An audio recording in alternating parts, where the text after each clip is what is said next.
নবী রাহমাতুল্লিল আলামিন বলছেন, বান্দা যখন সিজদায় যায় কপালটা তার মাটিতে লাগে না, রহমানের দরবারে গিয়ে লাগে। আফসোস আমাদের জন্য সেই সিজদাকে না বুঝার কারণে। আপনাদের মসজিদেও হয়তো অনেকবার আপনারা লক্ষ্য করেছেন, রুকুতে না হয় সিজদাতে না হয় বৈঠকে ইমাম যদি কোনো রকম একটু দেরি করে, 5-10 সেকেন্ড যদি একটু সালাম ফিরাতে দেরি করে কিংবা উঠতে দেরি করে, পিছন থেকে একটা কাশি নামক মিসকল চলে আসে। কাশি নামক মিসকল চলে আসে, ও ভাই তুই কাশলি কেন, তোর কি জক্কা হয়েছে? বলে যে না, ঠান্ডা লেগেছে। না তো কাশলি কেন?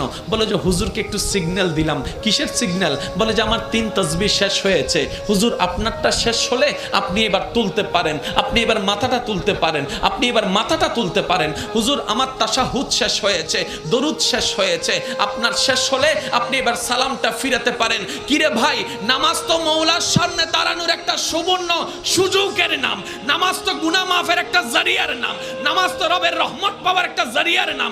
এখানে এসে তুই তাড়াতাড়ি করছিস কেন? বলে যে আফসোস, আমি নামাজটা জেনেছি, বুঝার মতো বুঝতে পারিনি। জেনেছে তারা শুধু সপ্তাহে জুমার দিন যায়, আজকে যেমন গিয়েছে 2 রাকাতের জন্য। আর যারা নামাজ বুঝতে পেরেছে তারা তো 5 ওয়াক্ত পড়ে পড়ে হাজার ব্যস্ততার মধ্যে রাতের ঘুমটাকে হারাম করে গভীর রাতে তাহাজ্জুদ নামাজে দাঁড়াইয়া যায়। কাউকে টেনে মসজিদে আনা যায় না। ওরা হচ্ছে জান্নেওয়ালা, আমার মতো আপনার মতো। আর যারা নামাজকে বুঝতে পেরেছে, নামাজের স্বাদ বুঝতে পেরেছে, নামাজের মজা বুঝতে পেরেছে, রুকুর মজা বুঝতে পেরেছে, সিজদার প্রশান্তি বুঝতে পেরেছে, তাদেরকে টেনে সিজদা থেকে তোলাও যায় না। সেজন্য এখন আপনারাই সিদ্ধান্ত নেন, কি জানার তলে থেকে ঝগড়া করবেন নাকি বুঝার তলে থেকে মওলার সাথে প্রেম করবেন। আপনাদের ব্যাপার, এটা আপনাদের ব্যাপার, আপনাদের ব্যাপার, যার যার ব্যাপার। সব একটা কথা বলি, আল্লাহ আমাদেরকে দুনিয়াতে যতটুকু বিশা দান করেছেন অর্ধেক হায়াত শেষ, বাকি আছে আমাদের অল্প একটু। ভাইয়া একটু বাকি আছে, আমারও আপনারও, আমাদের সবার। মরার সময় অন্তত এমন কিছু রেখে যেন না যেন এলাকার মানুষ আপনার মৃত্যুর সংবাদটা শুনে আলহামদুলিল্লাহ বলে। এমন কিছু রেখে যেন না যেন আপনার ছেলেরা, আপনার নাতিরা আপনার নাম শুনলে যেন লানত দেয়। এটা জীবন নয়, এটা জীবন নয়, এটা জীবন নয়।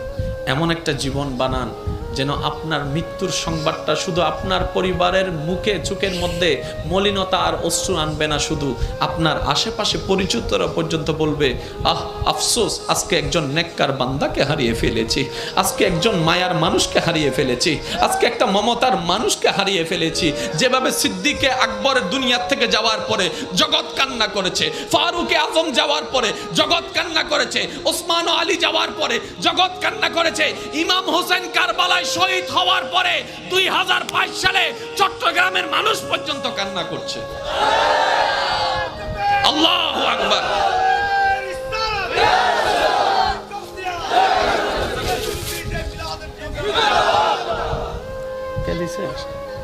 কে দিছে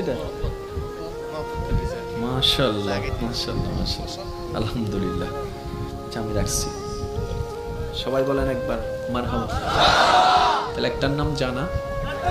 আবার অনেকে বলবেন, হুজুর এই জানা এবং বুঝা শব্দ নিয়ে এতক্ষণ সময় পার করে দিলে কেমনে হবে? ভাই, জানতে বেশিক্ষণ লাগে না, বুঝতে একটু সময় লাগে।